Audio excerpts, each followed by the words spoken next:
Wajib dilakoni tuntunan kang ana lima syahadat salat zakat poso haji lamun kuwasa.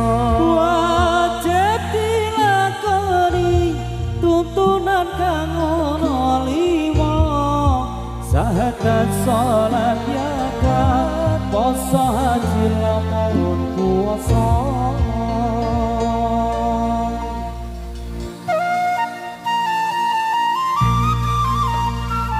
Jo jo jo jo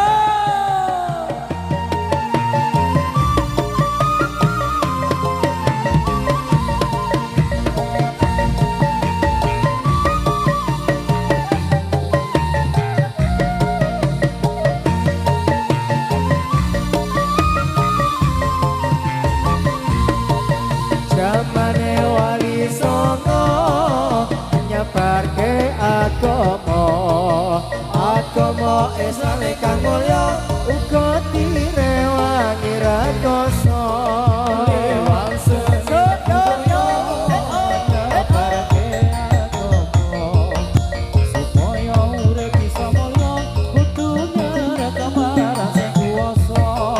Wajib dilakoni tuntunan kang ana lima syahadat salat zakat poso haji lamun kuwasa. Wajib dilakoni tuntunan kang ana lima syahadat salat zakat poso haji lamun kuwasa. Sahaya Rita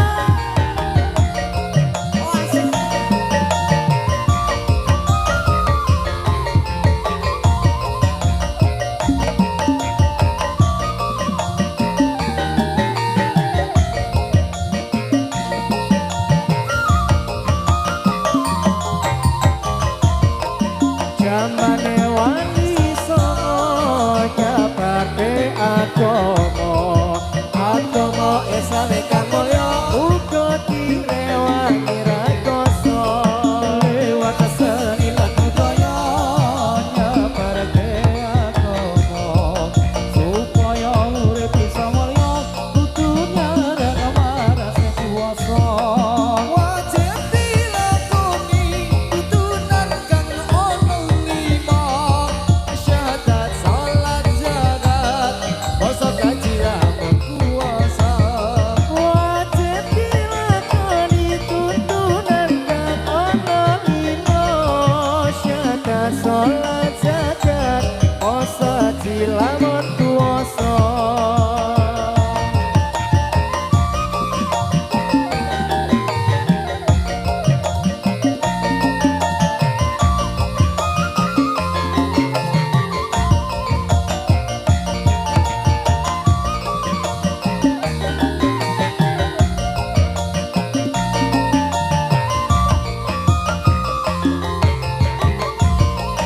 Jamane wali songo nyebarke